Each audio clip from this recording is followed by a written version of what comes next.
All right, so the question for today from Yehave daat. We should tell them that we started, huh? Moshe! Moshe! All right, it's okay. So the question for today from Yehave daat, we're on book 6, halacha 60. This is the last teshuvah that he wrote in the whole set. This is the final halacha. So book 6, Helen, would you mind telling them that we started? Book 6, halacha 60. The question for today is, Hayim mutar lo lahitpalel al aviv hanochri. It's a she'ela meger tzedek, he writes. This is a question from a convert. A convert wrote this question to Chacham Vadia. Hayim mutar lo lahitpalel al aviv hanochri hashochev al eretz divai. Can a convert pray for his father who's on his, let's say, deathbed or not doing well? That Hashem should give his father who's not Jewish a refuah shlema. Let's say the prayer didn't work. The prayer didn't work, let's say. So the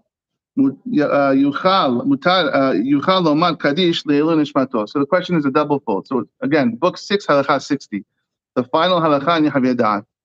Can someone who's a convert to Judaism pray for his father who's not feeling well? That Hashem should give his father refuah shlema. His father's a goy, not Jewish. And not question B of it, let's say he did pray and the father didn't die. So your prayer was not accepted. Your prayer didn't work. So his father, who's a goy, died, non-Jewish.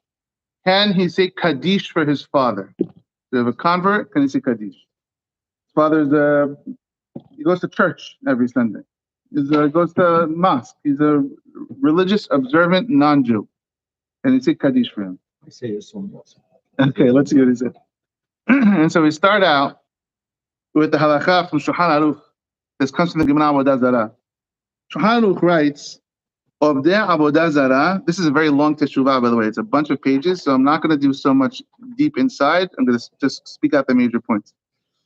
You can look it up after. So Shulchan Aruch writes, of their Avodah Zarah, worshippers of idols, asur lehatzilam. This is going to sound crazy, so just give it a minute before. Don't leave right now. Give it a minute. Asur lehatzilam. You can't save their lives if they're going to die. You cannot heal them even for money. Hold on. I know it sounds crazy.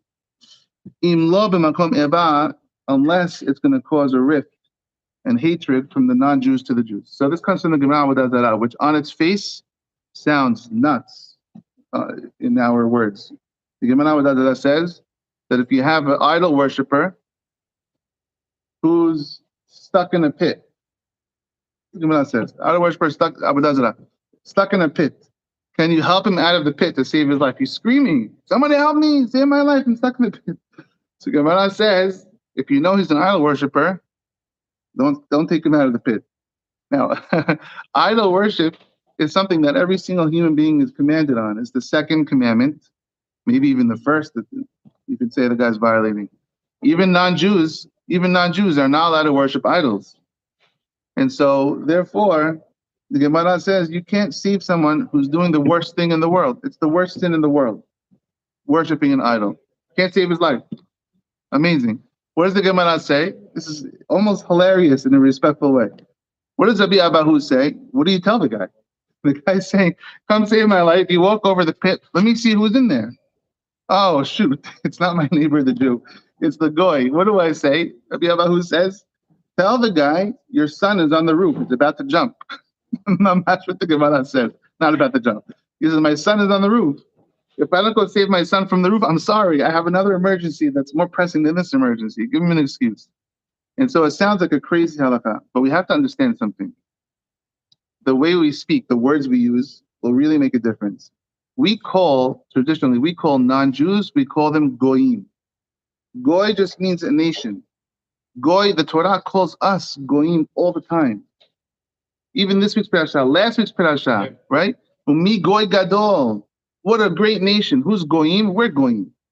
We use the word goyim for non-Jews, but it's not really the right word to use. Number one. Amim. Like to say, Nation. we are Am, and It's a they are nation. Am. How does the Gemara refer to Goyim? How does the Gemara refer to Goyim?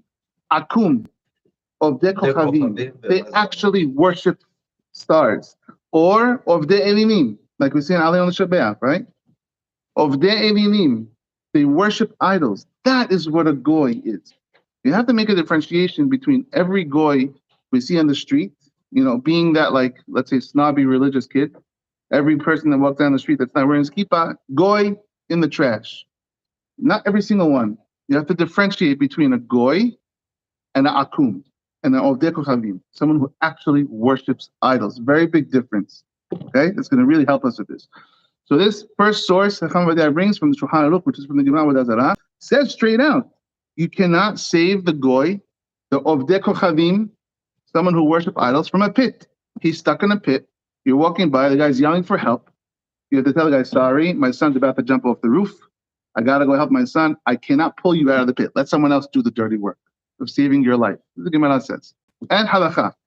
And Shulchan Aruch. You know who else writes this? The Rambam writes this. Now, the Rambam was a doctor. And who did he heal? The non-Jews. He was a doctor for the Muslims. The big question on the Rambam, how do you even write that you can't heal them if you were a doctor yourself? But they're not of the. That's the question, exactly. That's Christianity is a little complicated. Okay, so there you go. So that's why, now you understand why I took 2 minutes to understand, define the words we're using. We're looking here for Ovdei Kochavim, idol worshippers, not Goyim. Big difference. And so the second source he brings is the Baal Knesset Tegadollah, who writes, it seems to him, Sheharambam Shehayad Ofel Yishma'elim. Rambam was a doctor for the Ishmaelim, for the Muslims, for the Arabs, Be'eretz Mitzrayim in Egypt. Islam, he writes, is not idol worship. Islam is not idol worship, he writes. And therefore, they don't fall into this category of you can't save their lives. So a Muslim person believes in the God of Ibrahim, who's the same God as Abraham, with a lot of variances after that. But at the end of the day, they're not worshiping an idol. They're worshiping Allah, who is Hashem, just different name. And so therefore, those people you save, and those people you can treat. Those are not the people you leave in the pit to die, God forbid.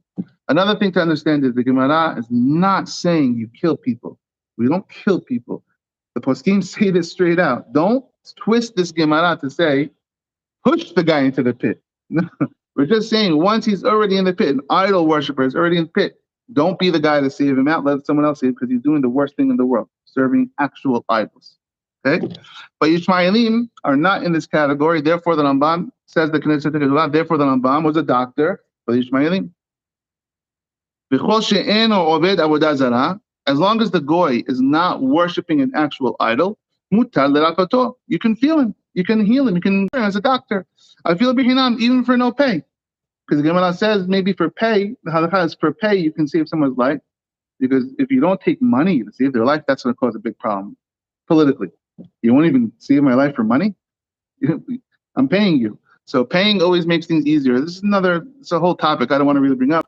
Mishnah Berurah talks about, can you work on Shabbat as a doctor? You're not supposed to work on Chol Moed. Sorry, not Shabbat, Chol Moed.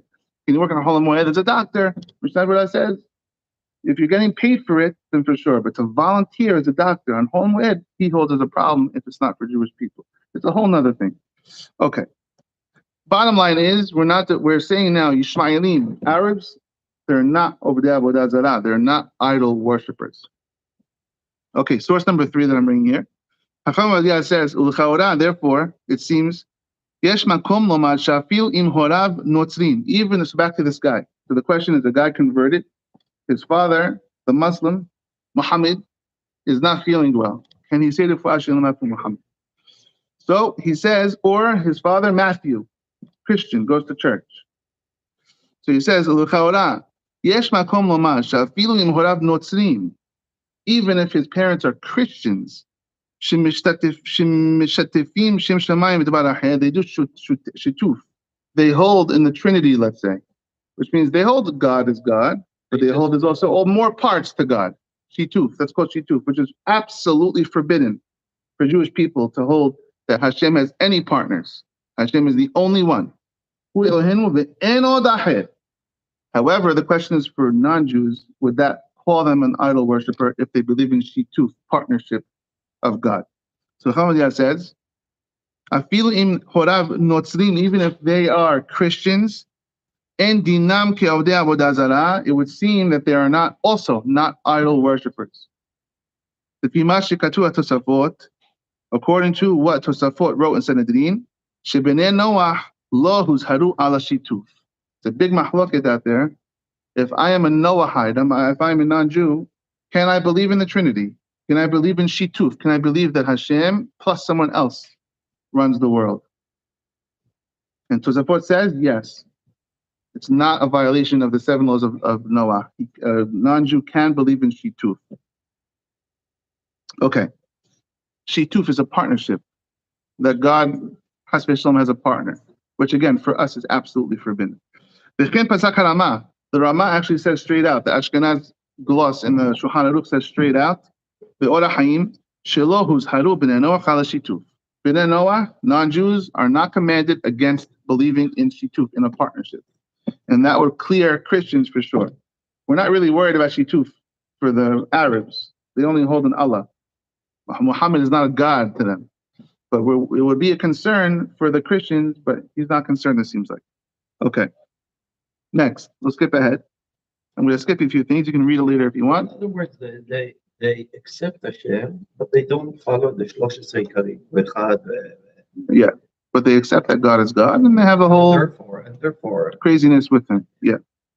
Well, according to this, it seems, Shekivan she'af hanotzrim, even Christians, in dinam ke'odei avodah zarah, they're not called idol worshippers.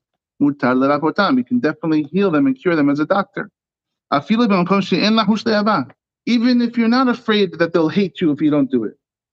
You don't need that head. You can only cure them and work with them, because if I don't cure the non-Jew, it's going to spread the word. People are going to hate the Jews. Forget about that. Even if you're in, let's say, Israel, Yerushalayim, nothing's going to happen to you if you turn away this Christian customer. You can still treat them. And so therefore he says, you can definitely pray to Hashem that they should also be healed. If you can heal them yourself as a doctor, why can't you pray to the master doctor to heal them? This is what the Chamadia says. Now, the Chatava Bet Yosef, the Bet Yosef writes, Tahainu k'de'amrin on the Bechulin, we say in the Gemara, Goyim shebechutz la'ares, lav obdei avodah zarahim. Bet Yosef writes, the non-Jews outside of Israel, they're not idol worshippers. Yeah, but they believe in a Christmas tree and all these crazy things. Ela minhag avotehem biyadehem. They're just continuing pagan rituals and customs. They don't even, it's just minhag, the customs of their fathers. They don't believe in idol worship. It's a bunch of nonsense that's culturally accepted from them, from before, from their predecessors. And Bet Yosef clears them from idol worship as well. Chamadia says at the end,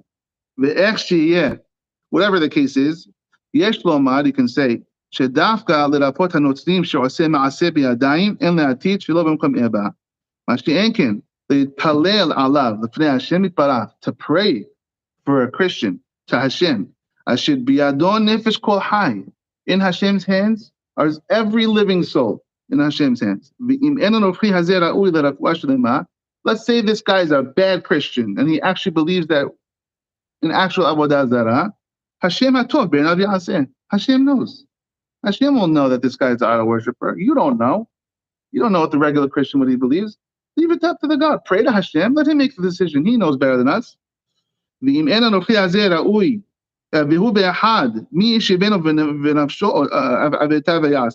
Therefore, it's not forbidden to pray for a non-Jew. For sure, if a non-Jew comes to you and says, hey, pray for me, which by the way happens to me a million times. Coworkers and friends that say, are you going to temple? Put in a good word for me. So many times. That means they believe in God somewhat. From here you can see from the fact that they're requesting this, they do believe in God. That nothing is out of Hashem. And therefore you can pray for the non-Jew. So we said it very clearly. You are allowed to pray for a Christian or a Muslim. It's okay. Going to be Yitzhak Atiyah. Says Rabbi Yitzhak Atiyah, he was asked, can he pray for a goy that's sick? Be'ashiv, Rabbi Yitzhak Atiyah answered, if you know this guy well, you know he's a good guy. He's a good non-Jew. He's a good guy. He keeps the 7 laws of Noah. Pashut me'od, it's so simple, he says. You can bless him. And should pray for him that he can be cured. About what, let's say you don't know for sure what he really believes inside his head. You're not sure if he worships idols or not. Pray for him that he should come to the good way and be healed. Like the famous story in the Gemara of Beruria. Who is Beruria? Beruria was the wife of? No, we did this in the ladies' class one time. The wife of Rabbi Meir. Rabbi Meir had some guys in the neighborhood. Gemara says Rabbi Meir had some guys, some hooligans in the neighborhood that were bothering him. And so he said, I'm going to pray for them that they should take care of them. Hashem should take care of them. And Beruria, his wife, yelled at him and said, hey, it says in the last pasuk of Barachin Nafshi, the Mizmor for Rosh Chodesh, it says, Itamu Hata'im in Aris. Sins should be finished from the land. It doesn't say Itamu Hata'im. Sinners should be finished. This is the classic. Hate the sin, not the sinner. This is Beruria. The wife of the Meir taught this lesson. Hate the sin, not the sinner. It doesn't say sinners should be killed. The sin should be eradicated. And so we learn from here, also this guy. So we learn from Beruria, Itamu Hata'im V'lo Hata'im. The Gemara Gitin says technically you're allowed to use some of this tzedakah money for the non-Jews so that they get along with us. So therefore you're allowed and permitted to pray agoim that they should be healed. And now comes strong words from the Yitzhak Atiyah. The Efshad possibly not only says the Yitzhak Atiyah is it allowed to pray. Maybe it's even an obligation to pray. You have to pray for the non-Jews, says the Yitzhak Atiyah. An obligation.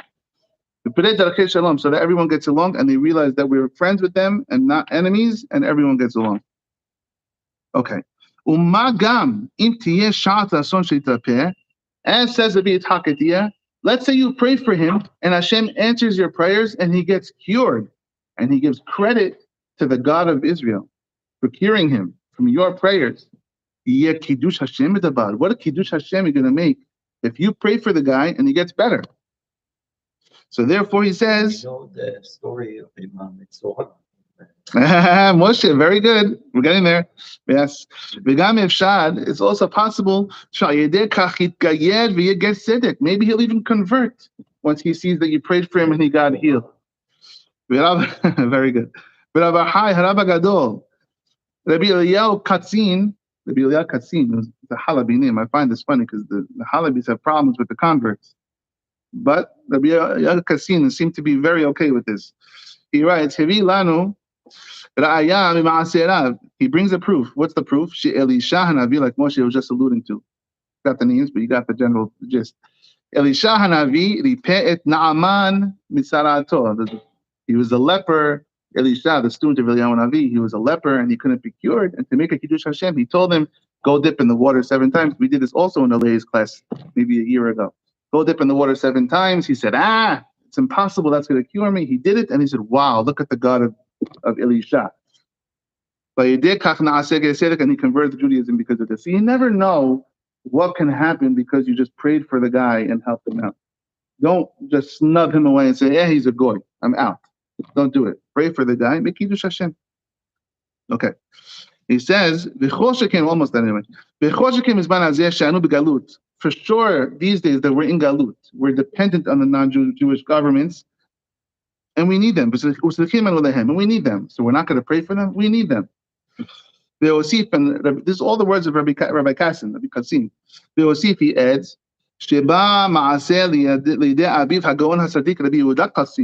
an actual story like this came to his father, Rabbi Yehuda Katzin, in Halab, in Aleppo, Syria.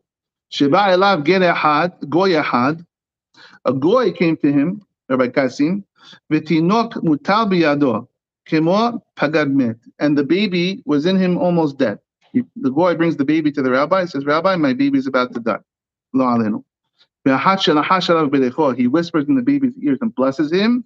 The baby immediately got better from the beracha of the father of the Rabbi Kassim. He became alive and asa kiddush Hashem. It was such a kiddush Hashem in Halab, in Syria. This that we said in the beginning source. Maran says, don't heal the non-Jew, don't heal the idol worshippers. I feel even for money. That's talking like we said about people who actually worship idols. About these days, it's totally okay. For sure, if you're going to cause a political problem, it's not worth it. You should pray for them. Okay. A couple more sources. When I said this downstairs, what we're going to talk about, that's what Menachem came over to me and said. But someone told me Rabbi Chaim Palaji said it's not allowed. So Chacham says, Rabbi Chaim Palaji, who's the Kafahim Palaji, there's two Kafahims, Kafahim Sofer, Kafahim Palaji. This is the Kafahim Palaji. He writes, a Jew that has a partner that's a non-Jew in his business. Partner's a non-Jew. He says good for him. He's good to him. He gets sick. The goy gets sick. Definitely you can pray for your partner to get better. If you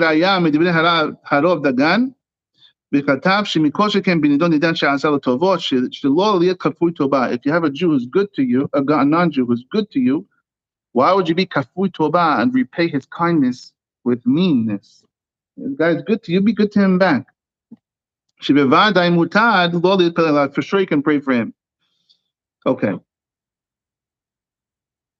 To Rabbi Chaim Palaji, a goy also came to him and said, Rabbi, he's not feeling well. He asked the rabbi to pray for him. And the rabbi prayed for him, prayed for the goy. And the goy came back and said he had a dream. That because of the rabbi's prayer, he's getting better. It was such a kiddush Hashem. We see very clear here that it's totally fine. In our case, so back to our case, we have a convert, a Jewish person, a convert whose father is not feeling well. So in our case, it's even more. We have a Jewish person who wants to pray for his father. It's possibly even a mitzvah, not only allowed. It's a mitzvah to pray for his father. So why?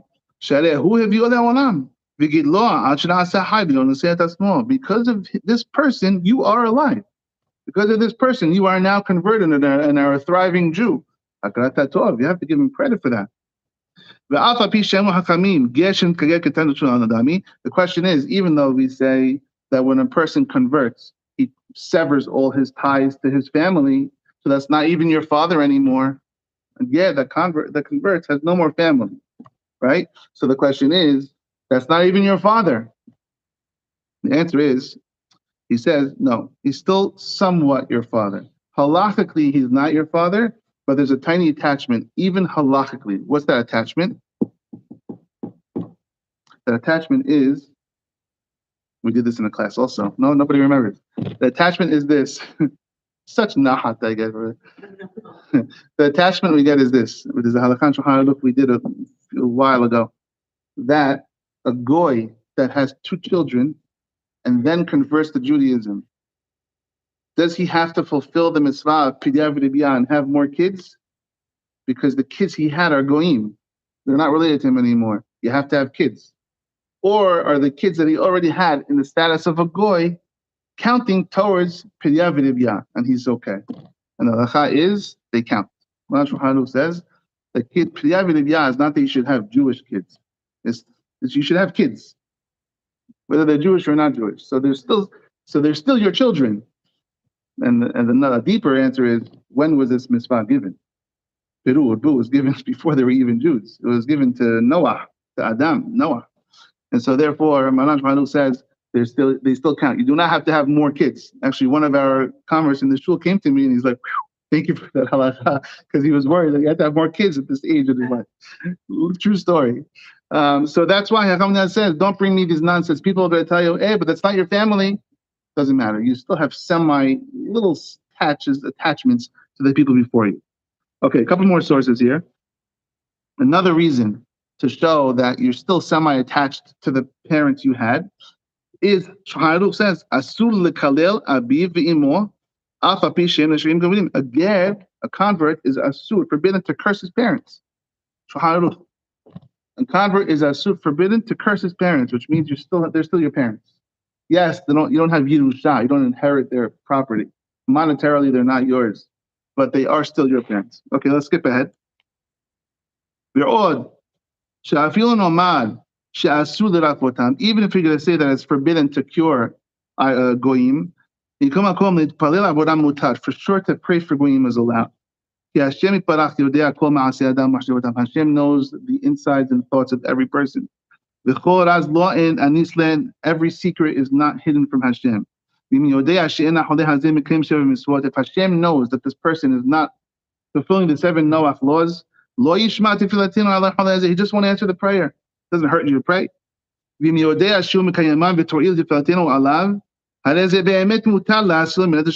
If he's a good person and Hashem decides to heal him, you just did the person a massive favor. You should pray for him. Therefore, he says a couple more proofs. Therefore, we have a couple of proofs from the Torah, stories in Tanakh that prove you can pray for a non-Jew. This should be easy. Where in the Tanakh and Torah do we see that a Jewish person prayed for a non-Jew? So number one, Avraham Avinu prayed for Avimelech. When Avimelech had Sarah and he was suffering from the stomach issues or of giving birth, he said, Avraham, pray for me. And Avraham prayed for him, and Hashem healed him. If you're not allowed to pray for another worshiper, for a goy, why do you do that? Another one is, like we just brought, Elisha prayed for the leper. Another one, Mordechai saved Ahashverosh's life. Ulterior motives, okay. But he saved Ahashverosh's life. Another one, V'gam Harbona Zachul Letov. Halacha Shulchan Aruch. After Purim, you have to say, after Megillah, you have to say, V'gam Harbona Zachul Letov. And Harbona is maybe someone else, but on the Pashup Pshat, there's a non-Jew. Harbona should be mentioned for good. You have to give credit where credit is due, whatever they are. Okay. Now that we know all this that we just said, let's talk about after the person died. So you prayed for the guy and the prayer didn't work, and now the guy's dead. Right? Now, after all this, can I say kaddish? For my father who's a non-Jew. So you have a convert in our school, let's say stand up. I want to say kaddish for my father. It is very good to say kaddish for the non-Jewish parents after they passed away. Let's skip ahead. Last name's not in there. V'chen kan, also here. Even though you're going to say, who are you saying kaddish for? Like we said before, he's not really your father. Kaddish is only said for a father, not your father or a mother. And so he says here, no. Since this person gave birth to you, father or mother, and brought you into this world, because of him, you are now a Jewish person. However you got to where you got to, because of him, you're alive. You should pray for him with kaddish. Save him from Gehinnom. He's going there. And bring him to heaven. Bring him to paradise. Why is he any different than a stranger, not related Jew? That's not related to a regular person. You can say kaddish for anyone. You can get up and say kaddish for anyone. You don't only say kaddish for your father or mother. And so therefore, if I can say kaddish for a neighbor down the street, why can't I say kaddish for the father who brought me into this world, even though he's not Jewish? It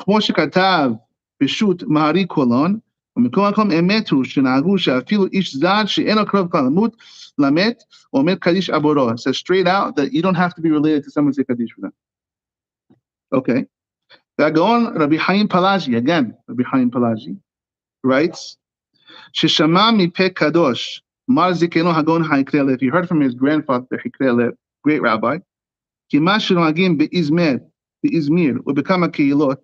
this custom that they have in a lot of cities, Shinotnim kaddish patra leharav mara de'atra, that they always make sure the last kaddish before Alenu, the rabbi says it. That was the custom they had. The last kaddish before Alenu, the rabbi says it. Why? Because that's the most powerful kaddish. What's the most powerful kaddish for a neshama? The kaddish right before Alenu. That is the kaddish, the main one. And therefore, if that saves someone from Gehinam, lo Alenu. There are so many people who passed away, Jewish people, they don't have sons. Saying kaddish. Therefore, in those cities, the rabbi omer kaddish. So the rabbi would get up before Alenu and say kaddish for all the Jewish souls that need kaddish said for them. That was the custom. Related or not related, that was the custom they had. The Hikriele rights. And then he goes on and says, by the way, like I said, this is the most important kaddish. The one before Alenu is the most important kaddish for neshamot. That's kaddish yatom. 3 more sources. I did see, Racham writes, Shalaiti beSefer Hasidim. In the Sefer Hasidim it says, Beger hamivakesh al aviv ve'imo lo yar'il lehakel midinam. He writes, a convert who tries to pray for Hashem to bring his parents, non-Jewish parents, into Gan Eden, your tefillah is not going to be answered. This is what the Sefer Hasidim writes. Dechata behagaot mikol chais Hashem Nishem harama dahainu ta'ama. And what's the reason?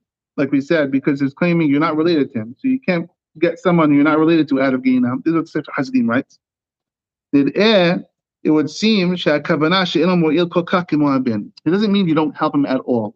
It means you don't help him at the level that you would help an actual father. You still help the person, but an actual son and a father, it's very, very strong help that the kaddish does for the person. It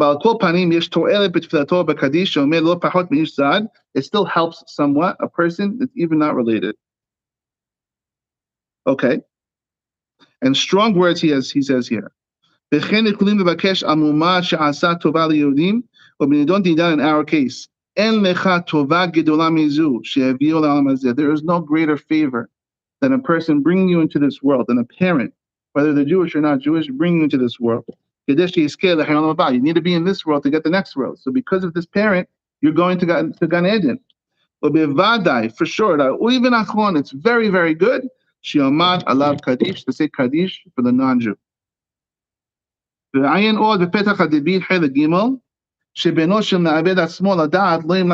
says, someone, God forbid, who commits suicide, that's the worst thing you can do. One of the worst things a person could do. Even that person, he says, say kaddish for the person. You don't lose your kaddish being said for you because of your deeds, generally speaking. That's what he's bringing over here. I see over here Rabbi Aharon Walukin, and he writes, he says you're allowed to say kaddish, but you're not obligated. So it's up to the convert. Do you want to say kaddish for your father? Fadda. You don't want to say kaddish for your father? You don't have to say kaddish. It's not like everyone else that you have to. And then he says, my ruling seems that people really, really didn't like it. That I'm letting converted people stand up and say kaddish for a non-Jew. So it seems, I don't know for sure, this is how I'm reading it. It seems that people in the shul got very upset. Kanaim in the shul said, hey, how could you say kaddish for your goy when I'm saying kaddish for my father who's a Jew? That's what he says. For us, however, our custom is to all say kaddish together. Just because he's saying kaddish, it doesn't hurt you that you're saying kaddish for your father also. It's not like we have it turns. One person saying kaddish only. And so, hey, how could you say kaddish for your goy? I wanted to say kaddish for my father. No, our custom is everyone says kaddish. So what do you care if the guy's saying kaddish for a goy? What do you care? Last one he says over here is, there's a side nugget when he's finished. And then this is the end of the set. This is book 6, halacha 60. This is the end of the Yehave daat, the final halacha. So this is how Chacham finishes the whole set. And he writes, I want to stress something. Shetikun amirat kaddish u'badechu bilbad, zehu rak le'amei ha'aretz. This whole thing of saying kaddish, how it's so important to say kaddish, is a good thing. But that was really instituted for the regular people, so they can do good merits for their parents. Abalimut Torah, but learning Torah. Mo'il shib'atayim mikol ha'tefillah ve'hakadishim. Learning Torah is so much more powerful than saying kaddish to parents. That says. The regular people, they don't know study Torah, give them a kaddish. But if you know how to learn Torah, that's so much more worth it. Stop worrying about kaddish. This is what Chacham says. If you can make some hidushim, learn Torah and come up with some original thoughts, and there's nothing that makes your father in heaven happier than when you're studying Torah and making hidushim, more than all the kaddishes in the world. Everyone who is missing a father or a mother, bless you, focus on learning Torah during the year. Everyone's focused on the kaddish. Focus on learning Torah. And that's his final thought on the topic. And so therefore, Ger Tzedek Rashai, Sikum, the summary, a Ger Tzedek, a convert, Rashai L'Palel L'Fat Aviv, he can pray for his father, Hanochli, who's not Jewish. Degam Rashai L'Omar Kaddish Alav, the Yehave Petilato, he could also say kaddish for the person, Huadin Le'em HaGer Tzedek, and also for the mother of the convert. So the answer is 100% allowed. Have a nice day. I have a question. Yeah.